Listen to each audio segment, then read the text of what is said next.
안녕하세요. 70억 분의 1의 사나이 마성의 중독성 대체 불가 정봉주 정치쇼 정봉주입니다.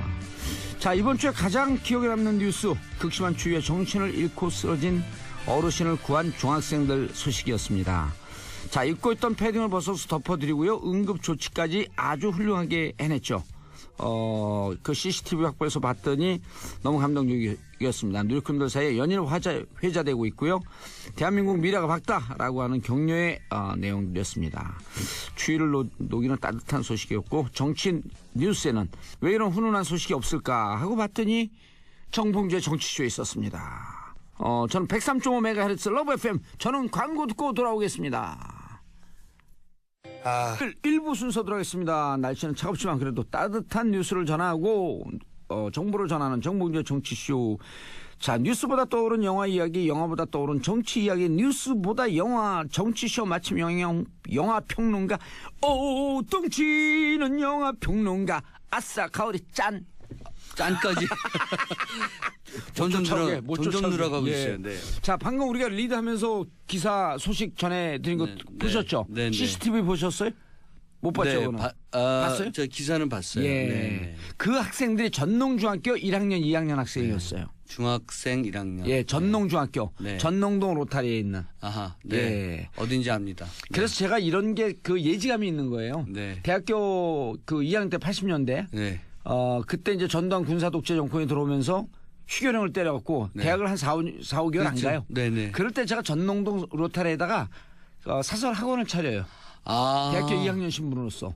그렇게 빠른 그런 거 다 천대로 다 해요. 저는 영어 가르치고 수학하는 애 해갖고 둘이서 학원을 차리는데 그때 제가 가르쳤던 중학교 학생들이 전농중학교 학생들이에요. 저한테 배운 40년 전통이 이런 훌륭한 인물을 만들어내는 거예요. 어떻게든 연결시키시는군요. 그때 우리 학원에 다니던 여학생이 맹장염에 걸려서 그래서 제가 병원에 위문 간 기억이 있어요.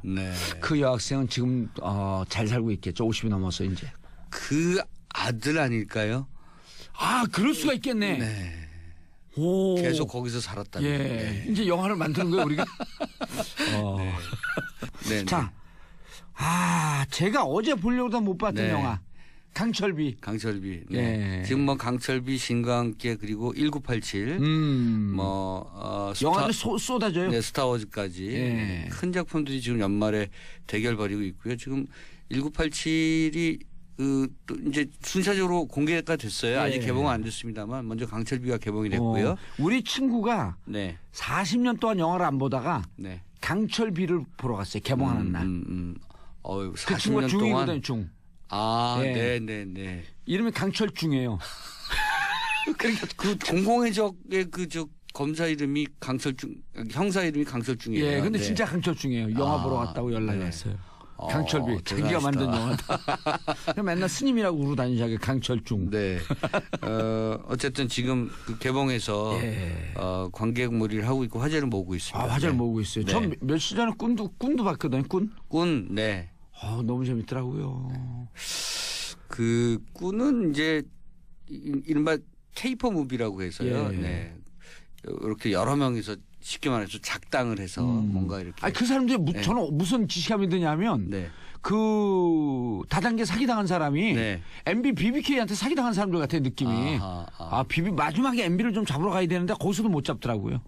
그렇게 또 연결되는군요. 그게 조이팔인데. 닥치고 MB예요. 닥치고 MB. 다스는 누구 겁니까? 다스는요? 다 썼어요. 자, 그래서 강철비 어떤 영화예요? 북한에서 쿠데타가 나요. 네. 그 사실은 이런 얘기가 1호가 북한 VIP 얘기를 하는 거네요. 그렇죠. 네. 북한에서 쿠데타가 나는데 역시 쿠데타는 군부가 일으키는 거잖아요. 군부가 불만이 많았던 거죠. 지금 3대 세습 정권에서 핵미사일을 전략적으로만 활용하는 것. 그 군대는 사실 군부는 이것을 전술적으로 실질적인 어떤 전쟁 행위로 활용하려고 애를 썼던 쓰려고 할 거 아니겠습니까? 군부니까. 십수년 동안 그것을 불만을 품고 있었던 군부가 쿠데타를 일으키고요. 북한 1호. 북한 1호가 내려왔고. 아니요. 총을 맞죠. 근데 이제 그때 주변에 있었던 북한의 정예 요원, 북한의 정예 요원은 거기는 뭐 무슨 무슨 총국, 뭐 정찰 총국 뭐 이렇게 많지 않습니까? 정예요원의 그 한때 정예요원이었는데 지금 좀 쉬고 있었던 엄초루라는 인물이 이 북한 1호를 업고 차에 싣고 어쨌든 거기 자리를 피해야 되는데 피할 데가 없잖아요. 그 쿠데타군의 공격을 피해서 도망가는 그 길이 휴전선을 넘습니다. 야, 영화의 기시감이라고 하는 게 이 영화는 이미 북한군 귀순한 총맞고 귀순한 그 병사 이전에 만들어졌잖아요. 그렇죠. 마치 그런 상황을 예견이라도 했듯이. 네, 그렇죠. 근데 이제 여기에 더 어마어마한 일은 북한 1호가 총을 맞은 상태에서 남한에 있는 거죠. 의식불명 상태로. 네. 그분을 수술하는 분이 이국종 교수예요? 아니, 여자예요. 여의사예요. 네. 근데 이제 그 굉장히 중요하신 말씀인데 그 여의사가 어찌 끝에 그 파주에 있는 한 병원에 갔다가 그것도 뭐 산부인과 갔다가 거기서 총상 치료 못 하잖아요. 또 거기도 공격을 받으니까 거기 북한에 또 그 난파 그 이른바 그 공비들이 공비? 난파 간첩들. 고정 간첩들. 고정 간첩이 그때 이제 뭐랄까 무장병력들이 다시 와요. 국지전을 막 벌이나 보죠? 그러니까 이제 무서워. 그 파주에 있는 한 산부인과도 급습을 당하니까 또 거기서 또 빼서 이제는 서울 시내 쪽으로 들어오는 거죠. 그래서 집도를 하는 여의사의 남편이 외교안보 수석이네. 곽도원 씨가 맡은 그런 외교안보 곽도원 배우 곽도원 이 외교안보 수석이 부인이 연락이 안 되니까 뭐 분위기는 이상하고 뭔가 좀 파주에서도 뭔가 총격전이 있었다 그리고 연락을 안 되고 그래갖고 간 거죠 병원에. 그랬다가 이제 북한 정예영과 그 북한 1호 수술대 위에 누워 있는 북한 1호를 보고 놀라는 거죠. 북한 1호는 누군지는 안 나오죠. 이게 근데 이제 헤어스타일이 나와요 옆에. 딱 봐도 이제 배하고 누워 있는 그 저 자태가 여기 그 이른바 이제 다리깡으로 쫙 밀고. 네, 요거하고 이제 배불뚝이하고. 그렇죠. 이제 그리고 이제 이 영화 그런 부분에서 코믹한 부분도 줬는데요. 이게 뭐 의사들이 또는 그 병원의 그 관계자들이 이렇게 누워 있는 사람을 보고 깜짝 놀라는 거죠. 이 사람은 뭐 이런 거죠. 이 사람이 왜 남한에 뭐 이런 거니까 어쨌든 매우 이거는 있을 수 없는 사건처럼 생각되지만 상상만 들어도 근데 머리가 환해져요. 있을 수 있는 사건이죠. 그런데 북한의 정예원 이름이 철우예요. 엄철우. 그리고 남한의 외교안보수석 이름이 곽철우예요. 그러니까 이름이 같아요. 이게 강철비잖아요. 비가 우잖아요. 철우 뭐 그렇게 연결되기도 하는데. 강철비가 무슨 무기 이름? 무기 이름인데 이제 거긴 또 그 철우라는 주인공 이름하고 이게 이중적으로 쓰였어요. 이게 무기. 철우를 2명 만든 것도 약간 정치적 함의가 있는 것 같은 게 그러니까 쌍철우 아니에요? 쌍철우가 요즘 그 중국이 주장하는 게 쌍중단이거든. 네네. 거기서 나온 게 아닐까 쌍철우는? 그보다는 다르지만 같다.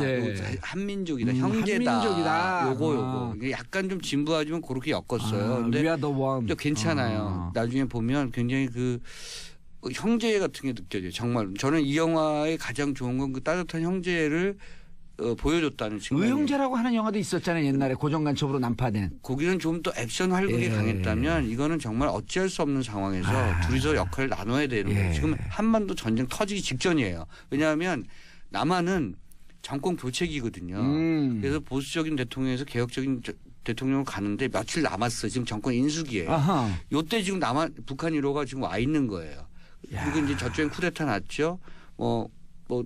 이 북한 1호의 생사가 북한 쿠데타의 성공 여부를 결정지어요. 만약에 북한 1호가 여기서 사망을 하면 쿠데타는 성공한 거고 사망하지 않으면 쿠데타는 실패한 거죠. 그러니까 굉장히 민감한 사안이고 그럴 때 이제 그 전임 대통령 이제 정권을 이양하는 대통령은 자기가 마지막 자녀 임기 동안에 북한을 산재 타격하겠다. 미국하고 얘기를 해서 그런 거죠. 그런데 이제 정권을 받으려고 하는 대통령은 한반도에서는 다시는 전쟁이 일어나면 안 된다. 이제 이게 남과 북과 또 미국과 또 이제 그러니까 그 남한 주재 중국 그 관계자가 나오죠. 중국 대사 관계자가 나오고 거기 한국 전문가죠. 남북 전문가. 그러니까 중국, 일본 다 엮여져 있어요. 그러니까 이 영화를 보면 지금의 핵미사일 위기를 그대로 드러낸 작품이고요. 이 강철비가 방사포잖아요. 방사포. 예. 북한이 영화 속에서 나오는 거는 북한 군부가 오랫동안 계획했던 것은 미사일을 쏴서 예. 대전을 초토화시키고 그러면 이제 이쪽 아래쪽이 초토화된 상태에서 재래식 그 전투로 밀고 내려와서 서울을 포위하고 서울을 인질로 삼고 그것을 거점으로 미국과 협상한다는 거예요. 그건 전략이에요 이미. 아니, 그러니까 북한의 군부 전략이잖아요. 그런데 그러려면 이제 그동안 개발했던 핵미사일을 써야 된다 이런 건데 이제 예를 들면 북한 군부의 불만은 김정일부터 김정은까지 현 국방위원장까지 그 핵미사일을 전략적 무기로만 활용할 뿐이지 그것을 실질적인 전술적 무기로 활용하지 않고 있다. 뭐 이런 거죠. 그러니까 사실은 다 개연성이 있어요. 그러네요. 강철비의 얘기가 지금 한반도에서 벌어지는 여러 얘기의 그 가능성들을 다 염두에 두고 시나리오를 짠 거고요. 거기에 우연히 두 남자가 만나는 거죠. 두 남자는 사실 나름 전문가잖아요. 두 남자가 어떻게 행동하느냐에 따라서 그러니까 이게 확전으로 전쟁이 불붙느냐 아니면 여기서 봉합을 하느냐 분단은 과연 어떠한 방식으로 정리가 돼야 되느냐 뭐 거기서 이런 대사가 나오는데요. 분단이라고 하는 것은 분단이 나쁜 게 아니고 자체라기보다는 분단을 이용하려는 세력이 나쁜 것이다. 맞아요. 그것은 남한이든 북한이든 똑같다. 뭐 이런 얘기가 나오는. 아니 그건 미중일소도 똑같죠. 미중일러. 네. 그리고 이제 그 이른바 전제 타격론이라고 하는 것이 지금 최근에 뭐 우리 사회에서도 굉장히 화두가 됐었던 그런 부분이기 때문에 이 영화를 보시면서 전제 타격을 했을 경우 전제 타격이라고 하는 것이 한반도와 우리 민족에게 추후 어떤 영향을 미칠 것인가 이런 부분에 대해서 정말로 생각하게 만드는 것 같아요. 만약에 이제 그냥 민족의 공멸 아니에요? 그렇잖아요. 그런데 그 양우석 감독의 생각은 그런 문제가 일반 대중들, 그러니까 특히 젊은 세대들에게 아주 피부에 체감이 별로 안 되고 있다고 생각했던 것 같아요. 그래서 이런 문제를 영화를 통해서 굉장히 강하게 부각시키고 있고요. 다만 제가 결론을 좀 말씀드릴 수는 없는데 양우석 감독의 정치적 시선엔 또 약간의 모호성과 약간의 위험성은 있다고 생각해요. 선제 타격이 가능할 수도 있겠다. 보다는 뭐 예컨대 남한에도 전술핵을 들어와야 되는 거 뭐 아닌가? 일정하게 유지해야 되는 뭐 이런 등등의 논의 구조를 그런 생각하는 사람들 많으니까. 네, 그렇죠. 그러니까 근데 양우석 감독은 과연 어느 쪽이냐, 어떤 생각이냐는 그 영화 속에서 비교적 좀 모호하게 처리되기도 하고요.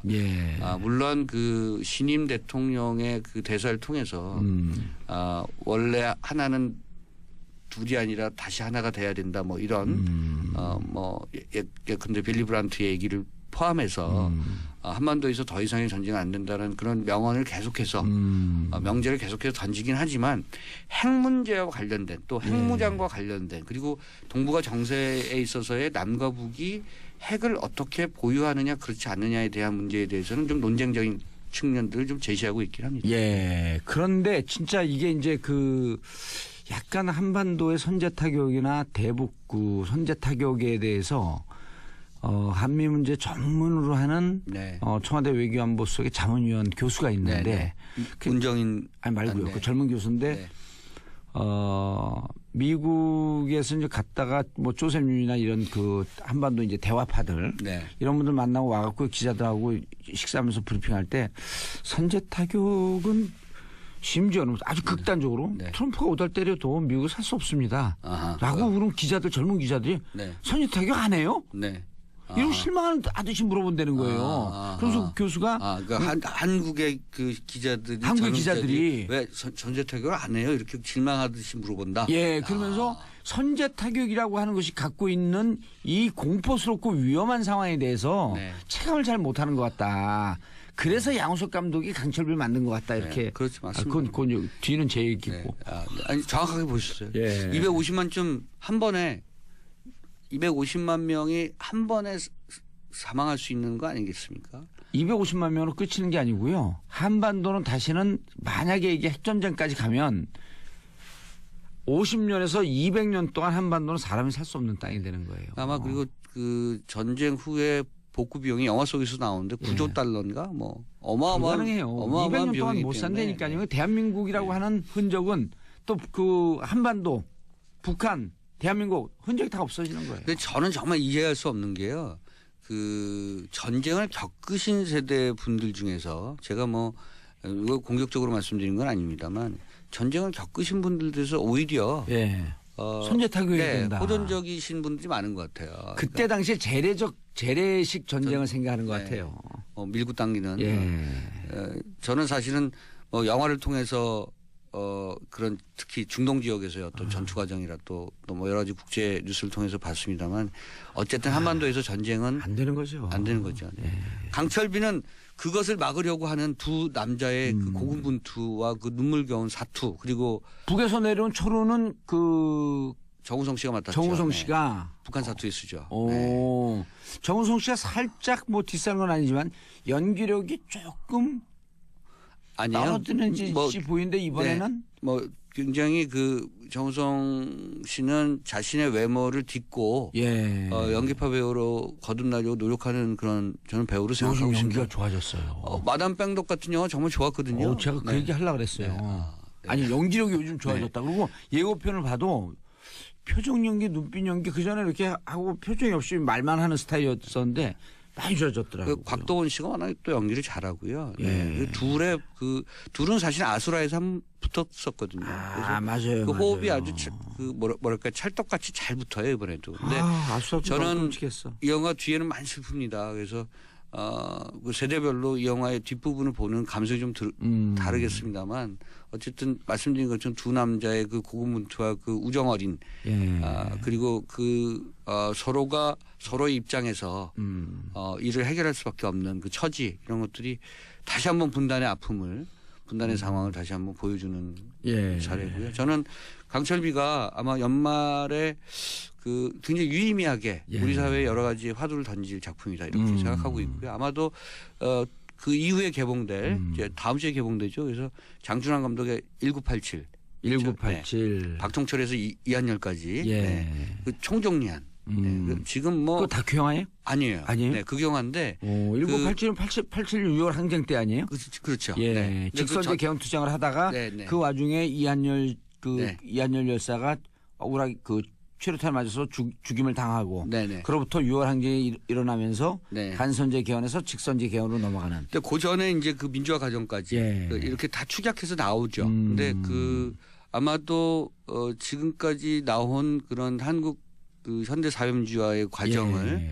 가장 드라마틱하게 보여준 작품이라는 지금 평가를 지금 받고 있고요. 예. 뭐 이런 표현이 좀 그렇습니다만 매우 어마어마한 화제를 모으고 있다. 그러니까 제가 봤을 때 연말에 예. 다시 한번 한국 사회의 정치적 그런 상황. 역사적 그런 화두를 던질 영화들이 지금 큰 작품들이 기다리고 있다 이렇게 생각하시면 될 것 같고요. 근데 제가 참 그 놀라운 게요. 지금 네. 이제 이 강철비 같은 경우는 변호인을 만들었던 양훈석 감독이고 1987년이라고 하는 당시 민주화 운동 과정을 그린 영화가 네.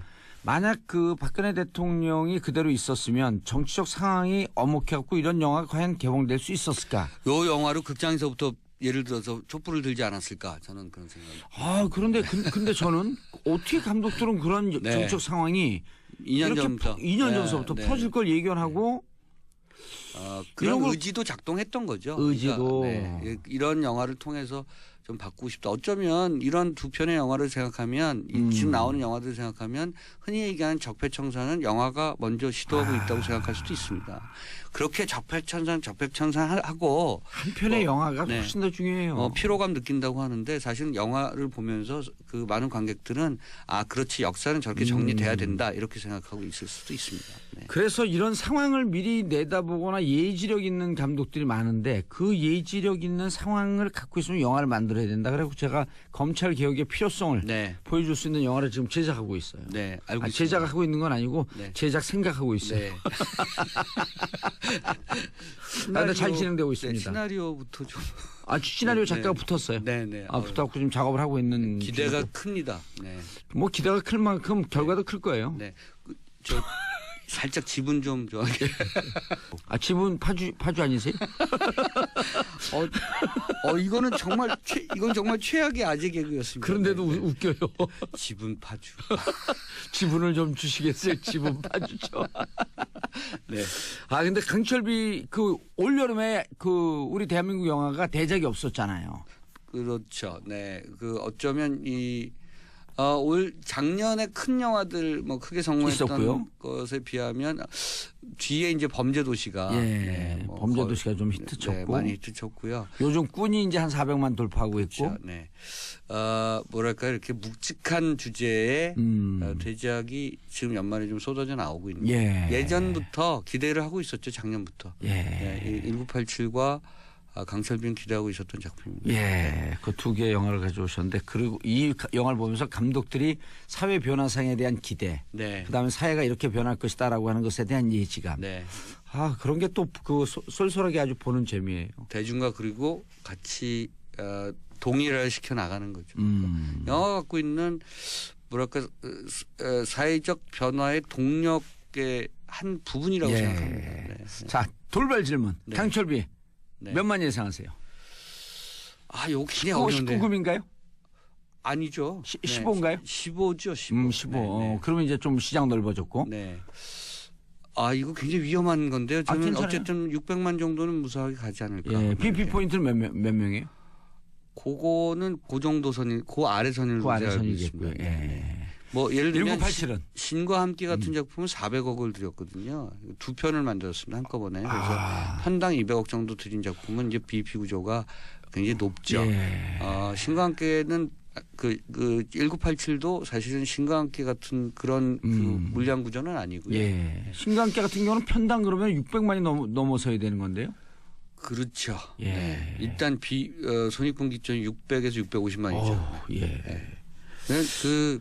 제가 몇 번 말씀드립니다만 잠실 야구 경기장에 2만 7천 명 들어가거든요. 270만 명이 모인다 그러면 야구 경기장이 100개가 있어야 된다는 얘기입니다. 그렇게 생각하시면 한 영화가 뭐 7, 800만 명을 모은다는 것은 대단히 많은 관객들을 모은다는 얘기죠. 알겠습니다. 인사하시고요. 네, 다음 주에 뵙겠습니다. 정봉재 정치쇼 토요일 2부 순서 들어가겠습니다. 과학과 정치의 콜라보, 과학이 정치를 만났을 때 강원도 양구에서 오시지 않은 과학 전문 기자 광양구 기자 자리하셨습니다. 네, 강양구입니다. 반갑습니다. 자, 오늘은 어떤 이야기 해볼까요? 네, 오늘은 요즘에 가상화폐, 암호화폐, 우리 하도 많이 했어. 비트코인 이런 얘기들이 너무너무 유행이고 또 많이들 관심을 가지시잖아요. 그래서 이제 사실 이 시간에 제가 도대체 가상화폐, 암호화폐, 비트코인이 무엇인지를 한번 짚은 적이 있었어요. 한번 짚은 적이 있어요. 그게 4, 5개월 됐어요. 네, 4, 5개월 정도 됐는데 이제 그 사이에 또 이제 여러 가지 많은 일들이 있었는데 어마어마한 사건이 터졌죠. 네. 그런데 제가 이제 요즘에 이제 이런저런 상황을 보면서 그냥 처음부터 뭐 암호화폐, 가상화폐, 비트코인 이야기를 했던 사람으로서 약간 불만이 있어요. 왜요? 왜냐하면 너무 이 가상화폐, 암호화폐, 비트코인 등등에만 관심이 쏠리다 보니까 원천 기술. 네, 정작 이제 그 이면에 있는 그것을 가능하게 하는 블록체인 기술. 네, 블록체인 기술에 그게 진짜 대해서는 뭔지 모르겠어요. 네, 사람들이 일단 개념도 잡기를 좀 어려워하시는 것 같고, 그리고 또 사실은 그 블록체인 기술이 굉장히 여러 가지로 쓰일 수 있는 가능성이 많거든요. 그래서 최근에 이제 정부가 안을 발표를 했잖아요. 근데 규제 안에서도 정부도 그런 걸 의식해서 가상화폐는 규제를 하지만은 블록체인 기술은 계속 선도 육성하겠다라는 얘기를 하고 있거든요. 그 얘기를 했어요? 네, 그 얘기를 했어요. 그 블록체인 기술을 선도 육성하고 또 블록체인 기술로 개발하는 쪽도 가고. 예, 그러니까 약간 좀 어떻게 보면 좀 앞뒤가 안 맞는 건데. 사람들 잘 이해를 못하겠다. 진짜. 앞뒤가 안 맞는 건데 그러니까 블록체인 기술이 가능하게 한 가상화폐는 규제를 하면서 종작 또 그 기술은 원천 기술은 또 육성을 하겠다라는 게 도대체 무슨 얘기인지.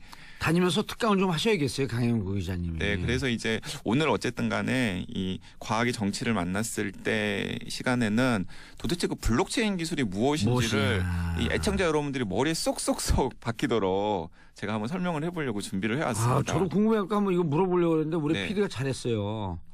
블록체인 기술 너무너무 궁금해. 네.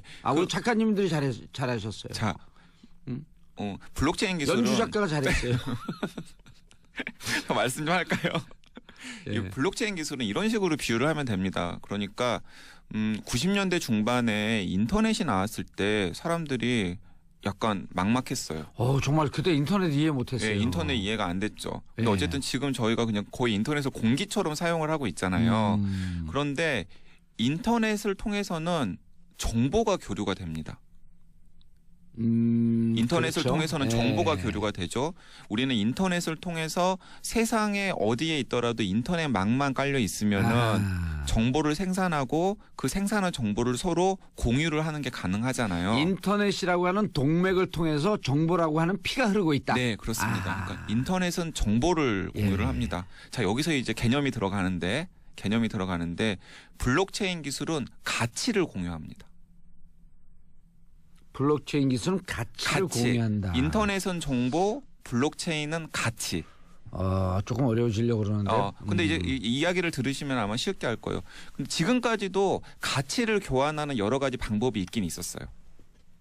예를 들자면은 우리가 부동산에서 이제 예를 들어서 뭐 집을 사고 팔거나 땅을 사고 팔 때를 생각을 해보세요. 예. 그러면은 집을 사고 팔잖아요. 예. 그러면 등기를 이전을 하죠. 예. 그 등기를 이전하는 곳이 어딥니까? 등기소죠. 예. 그 등기소에서 A라는 사람한테 B라는 사람으로 아파트가 넘어갔고 등기소에서 그걸 인증을 해주잖아요. 그렇죠. 그러니까 A라는 사람한테 B라는 사람으로 아파트라는 가치가 넘어갔는데 사실은 그 가치가 넘어간 것을 등기소가 인정을 해줘야 우리가 안심을 할 수 있는 그렇죠. 거잖아요. 등기 권리증이 생기는 네네. 거지. 그리고 또 마찬가지입니다. 제가 봉도사님한테 예를 들어서 100만 원을 빌려요. 예. 그럼 봉도사님이 저한테 100만 원을 입금을 해줘요. 예. 근데 나중에 제가 아니 당신이 언제 나한테 100만 원 입금해줬냐. 예. 나는 받은 적이 없다라고 오리발을 내밀 수 있잖아요. 그런 순간 플라잉 니킥 날아가는 거죠. 근데 그때 봉도사님은 예. 플라잉 리킥을 날리기 전에 바로 은행 계좌이체 내역을 입금 확인증. 예, 입금 확인증을 은행에서 발부받아가지고 야 무슨 소리냐 내가 뭘 며칠 날 너한테 이거 입금하지 않았냐. 그러니까 봉도사님과 저 사이에 100만 원의 거래는 누가 보증을 해줍니까? 은행이요. 은행이 보증을 해주는 거죠. 이렇게 지금의 현실 사회에서는 가치가 이전될 때는 그 가치가 이전되는 것을 보증해주는 제3의 기관이 꼭 있어야 합니다. 아하. 그렇죠. 예. 그런데 블록체인 기술은 그 제3의 기관이 필요 없어도 없어져요. 되는 기술이에요. 조금 이해가 갈까 말까 한다. 예. 그러니까 이게 이 블록체인 기술의 이제 핵심적인 것인데 예. 그렇다면 블록체인 기술은 여기서 이제 애청자분들이 그게 어떻게 가능해? 그게 어떻게 가능해? 예. 이렇게 가능해지는 겁니다. 예를 들자면은 어떤 특정한 블록체인 기술을 기반으로 한 네트워크에 포함되어 있는 사람들이 10명이에요. 예. 그러면 그 10명 중에서 1번 사람이랑 2번 사람이 무엇이든 가치를 거래를 합니다. 아하. 그러면 그 거래한 기록의 사본이 그 10명한테 다 나눠가지고 저장이 되는 거예요. 그러니까 거기서 가상화폐라고 하는 게 나오는구나. 가치를 거래하는데 거래하는 근데 그 가치를 거래하는데 그 가치를 거래하는 것이 돈이면은 그게 비트코인 같은 가상화폐가 되는 거고요. 그다음에 그 블록체인 기술을 다른 식으로도 활용을 할 수 있는 거예요. 예. 예를 들면 그게 부동산 거래에 대한 기록이면 부동산 거래에 대한 블록체인 기술 네트워크를 도입할 수 있는 거고요. 아무것도 이제 다른 저게 필요가 없어지네요. 그러면 네. 그 에이전시가 필요가 에이전시가 필요가 없어지는 거예요. 예. 그런데 왜 그렇다면은 1번이랑 2번이 거래한 기록을 그 네트워크에 포함되어 있는 10명이 다 그 사본을 나눠 가진다는 게 의미가 있냐면은 예를 들어서 누군가가 나쁜 의도를 가지고 혹은 1번, 2번 당사자들이 예. 거래가 되었는데도 불구하고 조작을 하려고 하거나 혹은 우리는 거래한 적 맞아요. 없다라고 오리발을 내밀거나 근거가 없기 때문에 에이전시가 필요했었는데 예, 근거가 없었는 에이전시가 필요했잖아요. 그런데 예를 들어서 1번, 2번이 거래를 했는데 우리 거래한 적 없다? 혹은 100만 원 거래했는데 야 우리 1000만 원 거래했잖아 라고 누가 이제 주장을 하거나 조작을 할 가능성이 있잖아요. 예. 그렇다면은 무슨 소리야? 나머지가 다 알고 있는데 너희 이거네요. 물물 교환 시대는 예를 들었고 내 닭과 닭 10마리와 저쪽에 소 1마리하고 바꿨는데 네네. 이렇게 물건을 들고 다니니까 불편하니까 야 우리가 이것을 가치를 저장하는 돈이라고 하는 약속을 지키자. 네. 근데 그것이 돈이라고 하는 가치를 저장했다라는 걸 누가 보증을 해줘야 되느냐? 은행에서 해줘야 되는 거죠. 은행에서 보증을 해줘야 되는 거죠. 아무나 화폐를 만들 수 네. 없으니까. 그리고 이제 처음에는 은행이었다가 그게 이제 은행들이 힘이 세지고 국가가 자꾸 컨트롤을 하기 힘들어지니까 이제 국민국가 시대가 되면서 이제 그 역할을 이제 국가의 기반을 둔 중앙은행이 예, 하게 된 했고. 거잖아요. 예. 근데 이제 가상화폐는 그런 제3의 보증기관이 필요가 없는 거예요. 왜냐하면은 블록체인 기술은 직접 가치 거래를 하고 가치 거래를 하는 흔적이 여기에 가입해 있는 모든 사람의 사람에게- 네트워크에 다 사본이 저장되어 있기 때문에 그러니까 그러면서 그것을 기록이 순간순간 끊기면서 저장된다라고 블록체인이다라고 하는 표현을 쓰는 건가요? 그 가치들이 저장이 되는 공간이 블록이에요. 네. 예, 그리고 그 블록이 그 가치의 정보량이 늘어나면 늘어날수록 그 블록이 늘어나야 되잖아요. 그 블록이 사설처럼 계속 늘어난다 그래서 이걸 블록체인 기술이라고 하는 거예요. 아니 여기하고 똑같이 적용되진 않는데 네. 이게 이게 이제 그 미디어도 제3의 미디어 시대가 열리면서 팟캐스트라고 하는 게 생겼잖아요. 네, 그렇죠. 그전에는 방송을 내가 할라 치면 내가 방송국에 고용이 돼서 네. 이런 스튜디오를 빌리고 여기 스튜디오에서 녹음을 해서 방송 송신 시설이 있고 수신 시설이 있는 상태에서 그 에이전시였거든요. 네네. 그 에이전시를 통해서 수신자에게 전달이 되는데 네. 팟캐스트는 내가 녹음을 했고 어딘가에 블록에 넣어놓으면 네.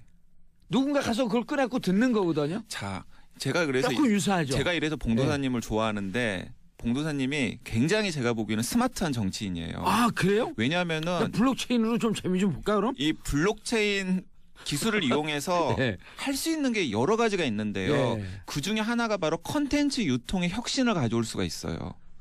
아 소름 내가 이렇게 훌륭한 사람이었다니. 예를 들자면 지금도 그렇습니다.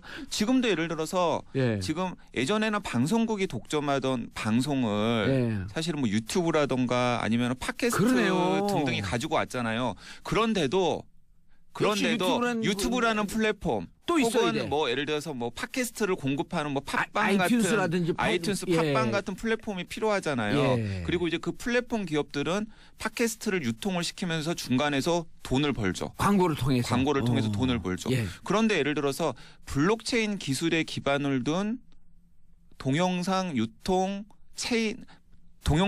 네트워크가 만들어진다면은 예. 그 동영상 네트워크에 가입되어 있는 사람들은 중간 매개자 없이도 예. 그 블록에다가 동영상을 넣어가지고 서로 공유를 하고 거기에 대해서 뭔가 대가를 지불하는 식으로 할 수가 있는 거예요. 야, 그럼 우리 지금 제가 얘기한 게 팟빵이나 아이튠스 이 시대를 또 뛰어넘는 또 뛰어넘는. 거네. 그리고 진짜 그러면 최근에 등장한 블록체인 기술의 기반을 둔 언론도 등장을 했거든요. 아, 그래요? 그 블록에다가 동영상이 아니라 기사를 넣어놓으면 그러네요. 그 블록체인 그거 네트워크 만들어야겠는데 당장? 블록체인 네트워크에 포함되어 있는 사람들이 기사를 생산을 해서 하고 그 기사를 여럿이 공유할 수 있는 게 가능해지는 거잖아요. 그 블록만 만들면 되는 거네. 네네. 이 블록체인 기술이라는 게 인터넷은 단순하게 아까도 말씀드렸지만 정보를 유통하는 게 가능을 했다면은 예. 근데 블록체인 기술은 거기에 덧붙여가지고 가치까지도 유통이 될 수 있게끔 하는데 기존의 가치가 유통될 때는 항상 제3의 보증기관이 필요했고 그러다 보니까 그 보증기관에게 권력이 집중이 됐잖아요. 예. 그리고 또 그 보증기관이 여러 가지 조작이 있는지 없는지를 확인하기 위해서는 엄청난 자원을 들여야 했잖아요. 예. 근데 이제 그런 게 없어지는 거죠. 이제 상상의 나래를 더 펼쳐보면은 여러 가지가 가능한데 예. 아까 제가 처음에 예를 들 때 땅이나 아파트, 집을 거래할 때 블록체인 기술을 응용할 수 있다라는 그랬죠. 단서를 제시했잖아요. 예. 실제로 지금 등기소를 없애고 예. 개인과 개인 사이의 부동산 거래에 블록체인 기술을 적용하려고 하는 움직임들이 세계 곳곳에 시도가 되고 있어요. 그리고 그렇게 완전히 가기 전 단계로 그러면 우리가 여기서 합의하는 거래의 수단을 가상화폐라고 하는 블록체인 기술에 근거한 것을 만들자. 그게 비트코인? 맞습니다. 오호. 그럼 그게 그걸 이제 단순하게 이제 화폐를 그럼 거기다가 적용을 해보는 게 이제 처음에 얼른 생각해 같이 하면은 돈이잖아요. 예. 그러니까 거기에 돈을 적용해 볼까라고 해서 만들어진 게 원초적인 고민. 비트코인이에요.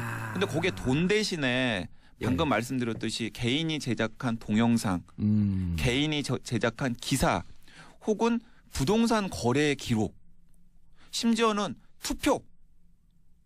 우리가 예를 들어서 선거에서 예를 들어서 문재인 대통령을 하려고 한 표를 던지는 행위는 나의 소중한 표를 문재인 대통령 가치를 주는 거잖아요. 예. 그렇다면은 블록체인 기술에 기반을 둔 투표 시스템을 만든다고 생각을 해보세요.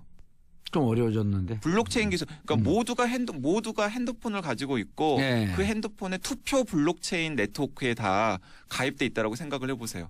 그러면은 선거관리위원회가 필요해요, 필요하지 않아요? 필요 없네. 필요 없어요. 블록에다가 자기가 신호를 주면 되는 거죠. 예. 아, 나는 문재인, 나는 안철수, 나는 홍준표 이런 식으로 신호를 주면은 그 본인 인증은 요즘 그 안면 인식도 있고 홍채 인식이 있고 네. 지문 인식이 있으니까 인식을 한 다음에 예, 인식을 한 다음에 신호만 주면은 신호를 준과 동시에 결과적으로 모두가 다 그거 그리고 제가 말씀드렸잖아요. 사본이 모두가 다 저장이 되기 때문에 조작도 안 돼. 나쁜 의도를 가진 사람 조작도 못 해요. 비밀 투표는 깨지는 거죠. 비밀 투표도 가능하죠. 아니 왜냐하면 내가 투표하면서 앞에서 보여주는 거예요. 강행구 기자한테 나 이 사람 찍었어? 자기 누구 찍었어? 근데 지금도 우리 싸우자 전화가 틀리네 싸우자 타다닥 플라잉 니키 지금도 투표한 다음에 누구한테 얘기는 할 수 있잖아요. 네. 근데 예를 들어서 그 블록체인 기술에다가 암호화 기법을 도입을 하면은 누구를 찍었는지를 숨기면서도 예를 들어서 결과는 집합을 할 수가 있다라는 거죠. 블록체인 기술로 모든 걸 다 가능하게 그러니까 블록체인 기술로 투표 시스템을 만들면 궁극의 조작이 불가능한 신뢰성이 굉장히 높아지면서도 비용은 하나도 안 드는 거의 안 드는 투표 시스템을 만들 수도 있고요. 그럼 중앙선거관리위원회 직원들이 없어지죠. 그 사람 먹고 살기 힘드니까 전 국민들에게 기본 소득을 도입해서 200만 원씩 다 돈을 나눠주자. 그렇죠. 그리고 이제 그분들은 이제 다른 방식의 이제 고용 승계를 이제 해야 되겠죠. 그렇죠. 그리고 다른 어마어마한 거네 블록체인. 상상력을 계속 발휘하면은 개인 간의 정기를 사고 파는데도 블록체인 기술을 도입할 수가 있어요.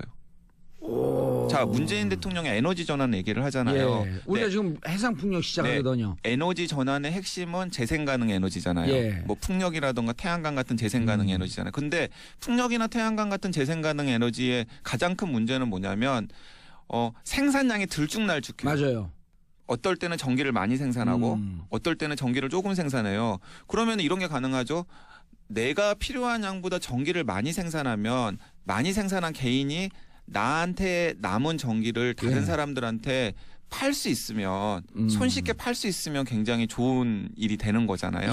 자, 블록체인 기술을 이용해서 에너지 거래 시스템을 만들면 A라는 집에 있는 태양광 시스템에서 생산한 전기 중에서 남은 전기를 B나 C라는 사람에게 쉽게 넘겨주고 그 넘겨준 기록이 전기를 거래하는 블록체인 네트워크에 또 다 남기 때문에 남고 그리고 준 전기는 비트코인으로 받고 뭐 그런 식으로 비트코인 혹은 뭐 다른 식의 어쨌든 간에 지불 수단으로 받고 그러면 한전 같은 기관이 중간에서 거강권 역할을 할 이유가 있습니까? 없습니까? 없어지죠. 없습니다. 한전 없애고 그 비용으로 다 또 무상 아파트 주고. 맞습니다. 그러니까 기술적으로만 안정적으로 만들어 놓으면은 지금 우리가 머릿속에 생각하는 거대한 제3의 인증을 하는 권력기관들이 다 없어질 가능성이 생긴다는 거예요. 그러면 워렌 버핏 같은 경우가 비트코인은 투자 대상 아니다라고 지적하는 건 왜 그렇죠? 참 이게 답답한 게 아니 그러니까 이 사람 제가 보기엔 이거예요. 워런 버핏은 기존 오프라인에서 어마어마한 기득권을 유지한 사람이기 때문에 가상 다시 제3의 기술로 넘어가는 걸 반대하는 거 아니에요? 제가 그렇게밖에 안 느껴지는데. 제가 재밌는 에피소드를 들었는데요. 한참 이제 미국에서 기술주 IT주가 뜰 때 빌 게이츠가 워런 버핏을 데리고 빌 게이츠 얼마나 바쁜 사람이에요. 7시간 동안 마이크로소프트, 구글, 애플 같은 기업이 얼마나 가치가 있는 기업인지에 대해서 설명을 해줬대요. 그러니까 워런 버핏이 잘 모르겠어 그냥 갔어요? 워런 버핏이 잘 모르겠어 하고 난 모르겠어 하고 그냥 간 거예요. 그건 내가 듣지도 않고 예상을 딱 맞추니까 지금 하는 게 뻔한 거예요. 그러니까 맞습니다. 그러니까 지금 제가 보기에는 이제 버핏과 게이츠가 이 가상화폐에 대해서 보는 시각이 완전히 다른데 왜 다르냐면은 이 비트코인이라는 단순한 가상화폐 하나가 지금 문제가 아니라 그 뒤에 있는 블록체인이라는 기술이 인터넷이 세상을 바꾸는 것처럼 세상을 바꿀 가능성이 있다라는 걸 빌 게이츠는 알기 때문에 야 이거 함부로 이렇게 손댈 게 아니다라고 생각을 하는 거고 워런 버핏 같은 분은 굉장히 돈을 많이 벌고 성공한 분이지만은 부동산이 있어야 돼 그분은. 이미 지나간 세대이신 거죠. 이거 모르는 거예요. 세상이 어떻게 변할지에 대해서 관심도 없고. 그래서 그분이 그런 얘기를 하더라고요. 오정근 그 뭐 ICT 융합 어쩌고저쩌고 하는 그 교수님이 20대, 10대, 20대 이분들이 블록체인 기술로 앞으로 세상을 살아가는데 기성세대예요. 이들의 앞날에 고춧가루 뿌리지 마라. 그런 맞습니다. 네.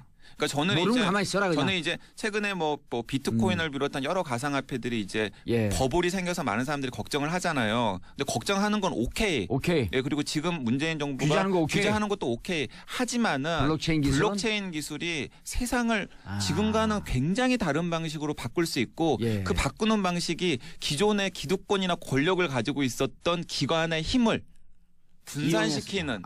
자기 걸 뺏어가니까. 네. 문제는 뭐냐면 진짜 우리나라의 관료들도 그렇고 예. 그리고 제가 이번에 규제 대책을 보면서 느꼈던 게 관료들도 그렇고 잘 이해 못해요. 국회의원들도 그렇고 예. 이해도 못하실 뿐만 아니라 이해하려고 별로 이렇게 노력도 노력하잖아요. 안 하시는 것 같아요. 저만큼 저 노력하는 거 10분의 1만 노력하면 돼요. 근데 그래서는 안 된다라는 알겠습니다. 거죠. 네. 자, 마지막으로 블록체인 기술과 가상화폐 전체 블록체인 기술이 우주라고 하면 가상화폐는 그중에 하나의 점. 지구쯤 되는 거죠. 지구도 안 되는 거죠. 그러니까 가상화폐는 그중에 일부인데 이것이 마치 블록체인 전체인 것냥 네.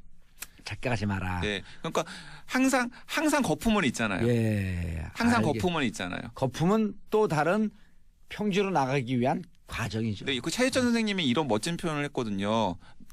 그 넘쳐야 흐른다고. 그러니까 알겠습니다. 어쨌든 지금 저는 이 네. 블록체인 기술이 처음에 등장을 해가지고 이 가상화폐 거품은 처음에 약간 그런 진통기인 것 같아요. 알겠습니다. 성장통을 앓고 있는 중이다. 성장통을 앓고 있는 중이다. 알고 있습니다가 아니라 알겠습니다.